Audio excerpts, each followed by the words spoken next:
Live, local. This is Fox 12 Now. Hello, everyone. This is Fox 12 Now. I'm Greg Nibbler. As always, we appreciate you joining us. I say that every time because I mean it. And don't forget, you can watch us on the Fox 12 Oregon apps, whether that's on your television, whether that's on your phone, whatever kind of device you're on. There is a Fox 12 Oregon app for that, so we appreciate you downloading that and using it. It's an option there for you. Regardless, thanks for being here. We cover a wide range of topics on the show, but today we're talking about space and two things in particular. There's a planet parade that we're going to be discussing a little bit later in this segment, but to start off, you've probably seen some news about the potential of an asteroid hitting Earth. And one asteroid in particular, I'm talking about 2024 let me make sure I've got it right. 2024 YR4. There we go. That asteroid is the one that has been in the news quite a bit over the last couple of weeks because there were some chances, up to, I think even a 3% chance at one point, that it could hit the Earth in 2032. Those chances have gone down a little bit. I don't think as of right now we have to worry too much, but we're going to talk about this and about how this all came down and what to really know about it because we have Jim Todd from OMSI joining us. Always love having him on here and always great to see you and talk about everything that you're such an expert in and can educate people about. But before we get to the planet parade, I want to talk about this asteroid. So, you know, people see this 3% chance of an asteroid hitting the Earth. You start thinking about the dinosaurs. You start thinking about what could this mean? And can you tell us just a little bit about this asteroid in particular and how it was even discovered? Yeah, well, it was discovered, first of all, by what's called a robot telescope that's located in Hawaii, Chile, and South Africa on Christmas Day. And so it perked up, saying this particular asteroid is only 150 feet wide. Okay, so it's not very big in that category, see? And so, there we go. Oh, yeah, did I lose you, Jim? We might have lost Jim there on our Zoom here for just a second. But yeah, talking about that asteroid, so 150 feet wide. Jim, you just let me know when you're back, and then we'll go from there. Anybody ever questions whether or not we are live? Somebody's calling me. Sorry. Oh, that's okay. Hey, I'm really sorry. Jim, no worries about it at all. Somebody was on the line. Yeah. That's what happens when we're proving that we're live. Again, though, so this asteroid, 150 feet wide, 2024 YR4. So looking at that image right there, I mean, it does look very tiny. But how does that compare to other asteroids that we find? Well, this is considered to be small, and to keep that in mind, it's in view from Earth, and it's 150 feet wide. So it's like trying to look at a baseball millions of miles away, or a basketball even. And so let's keep that in mind. It's very dark, very faint, but it did get the alert by the scientists that in all the math that they figured out that could hit the Earth sometime in 2032. Now, keep in mind that this is great news in a way because we have every single day a very long list. And so far this year, we've seen 2,300 near-Earth objects to date. And so every single day, there's always a near-Earth object, meaning in vicinity of the moon, or just slightly longer than the moon. And so this is a good thing that we're tracking them. We're looking for them. And so we're monitoring the sky for a potential hazard. And so this is one of those that they said, oh, okay. And so in that time, they thought there was roughly 1 in 32 chance that was going to hit the Earth. Now it dropped down to 1 in 20,000. So it went from 1% to 3%, now going back the other way. On a Torino scale that's developed by MIT, on a scale of 1 to 10, it's now at a 3. Okay, that's low. So, okay, we still have to give it time, okay, which is a good thing. And we're talking about it. And that's the good news part of it. The bad news is it's still getting a lot of resonance, people talking about it, and we should be. That's the important part. So we have to give it a little more time. We'll see some announcement, oh, it's still 0 chance or increase this. it has to go into what's called a keyhole.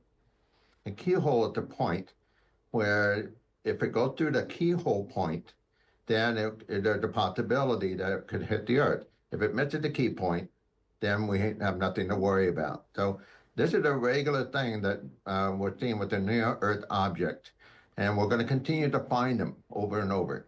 So yeah, as you mentioned, more and more and more of these that we're able to see.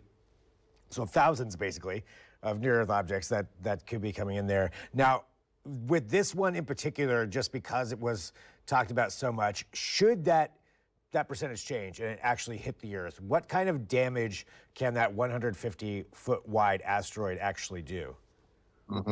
Well, an analogy, what they have seen is that with the size of an asteroid, okay, 150 feet or so, when they enter the Earth's atmosphere, they see there's a kind of a bubble. It will break apart, okay? And back in 2013, we had that fireball over Russia. And so some are equating that size to that event back in 2013 on February 13th. Some are equating it back to 1908 over in Siberia when it fell, and it didn't do considerable damage, but it's something that to be aware of. Unfortunately, some news are saying that it's going to be a city killer or whatever, a huge hazard that could cause millions. And I wouldn't go that extreme, but it still can do some damage, but not as big as if we think if it's only 150 feet wide. Okay, that's good to know because yeah, I've seen the city color stuff too. But you know, this is one of however many are out there, and we've got this organization then that's monitoring for all of these asteroids. That seems pretty great, at least that they're out there looking for these things. Exactly, and it's an international thing. This is not just the United States. It's an international cooperation, and we still don't have enough trackers to track these devices, and we're going to miss one. We know that. But that's the good news that we're tracking. We got a notice. They're going to monitor this very closely for the next several years. It won't be the last that we'll hear about YR4. It's just going to go on. But this is an important educational moment. And it's kind of like the science behind tracking a hurricane. We see the hurricane is developing into a tropical storm over the Gulf, and then we're trying to predict where it's going to go. It's going to go over the United States, it's going to go over the ocean, the same kind of thing. We're just going to monitor it and use the science and the know-how how to track it. All right. Well, I am happy that the organization is there doing that, the international organization tracking that, and that makes sense. I like that analogy a lot because it's so hard to really follow where something's going to go, but using the science, that's an excellent way to do that. Talking about tracking things, I did want to see if we could transition here to talk a little bit about something else that people can track, and that is the Planet Parade that is coming up. Now, can you tell us about this particular Planet Parade and what that means for what people could have an opportunity to see? Yeah, definitely. We have had a wonderful Planet Parade for the last couple of months. People are really noticing it, especially in January when we had all those clear skies. Okay? And the planet that we're talking about is Venus, Saturn, Jupiter, Mars. Those are the visible ones. And then we have Uranus and Neptune. Pluto was in there for a short time, but those are the non-visible planets. Right? So we've had this wonderful Planet Parade, but what was missing from this group was Mercury. Well, that's going to change this coming weekend. Mercury is going to join in with the parade. And this coming weekend, Mercury will be in view towards the west, and right after sunset. Now, that's the challenging part, is that we're going to have a gorgeous crescent moon. And then below that, we're going to have Saturn. It's making its way out of the sky. Mercury is going to be right above the moon. And then above that is Venus. Venus you can see right away. So use Venus as a guide, and then drop down. You'll see the moon. If you have clear western view, it's going to be very low. Venus, and then we have Mercury, and then Saturn. way up in the south, we have Jupiter. And then way over in the east, we have Mars. That's called a planet parade, when we have one or more planets that are visible in the sky. Now, the cool thing is Mercury comes into view. And Mercury is a hard one to see because it's always close to the sun. So it's now joining the parade finally. And this is kind of the finale, if we want to call it, of the planet parade for 2025. Now, with this being the finale here for 2025, how often does a planet parade like this occur, where you have all of those planets in one, I guess, parade? Yeah, that's the definition how you define a parade. It could be 2 planets, it could be 3 planets, it could be 4, but this one is unique. We have 7 and we have 8. We have all the planets in view during that one point in time. So that's the planet parade.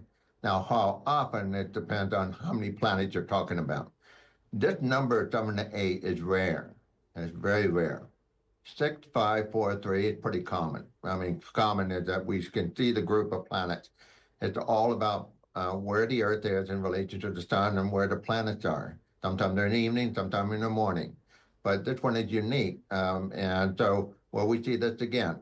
We'll see in 2029, we'll see another planet parade. So it's all about timing. It's all about the placement. And for people who want to go out and witness this and see this, you mentioned that it needs to be low on the horizon. What's the best advice you can have for people who want to go out there and witness some of this, this historic planet parade event while it's happening? Mm. Well, first of all, you need to have clear weather, absolute clear weather, meaning there's no clouds, no trees, no fog toward the west, okay? That's the most important part, okay? And then get your compass direction, looking for south and west. Most people say, where should I go? Well, there would be, if I could, go to the west, go to the beach, because that's when you have the true horizon. Okay? No trees, and you have the ocean, but you have to have no clouds, no fog. As we know, in the month of February and March, we get a lot of clouds at the coast, especially in the last few days. But if you have clear view, they're visible even from your backyard if you have direct view of the west. Zero horizon. The hills, the mountain is not the horizon, true horizon. The true horizon is sea level. Right? So that's when you say, look at the horizon. Well, in some cases, the mountains are going to be too high. They're going to be behind the mountain, behind the trees, behind the building. That's the challenging part. Really, particularly this Friday, it's going to be so low and only going to be up for about an hour or so. So it's going to be very short-lived. But if you see the moon, that's a good sign. If you don't see the moon, and then that's not going to work out for you. All right, so that's some good advice on what to do. Sounds like the coast is probably the best place if you can get there and get up high, even over near the coast, and look out over the. It looked like the weather looks good for Thursday and Friday. We got some sunshine, that we may be in luck. I can't speak for the coast, but in the valley, it looks like it's going to be spectacular. You don't need any fancy equipment. You have binoculars. Binoculars will work just fine. And try out one of those astronomy apps. And the apps are really handy to kind of locate where you are with the GPS, see those planets on your app, and then, okay, there they are. And then you might get increase your chances. That's great. So binoculars are good enough to be able to do this. Yep. Fantastic. Well, Jim, for everybody out there who wants to learn more and follow along with all that you do at OMSI, which you've just given us a ton of knowledge here, just in this segment alone, but what's the best way to follow along with all of your work and all the stuff that OMSI is doing? Yeah, absolutely. We have a show called Star Night Live that we show every single day on a daily basis, and that's a great way to learn about the night sky. And it's talked about the current events and what have you.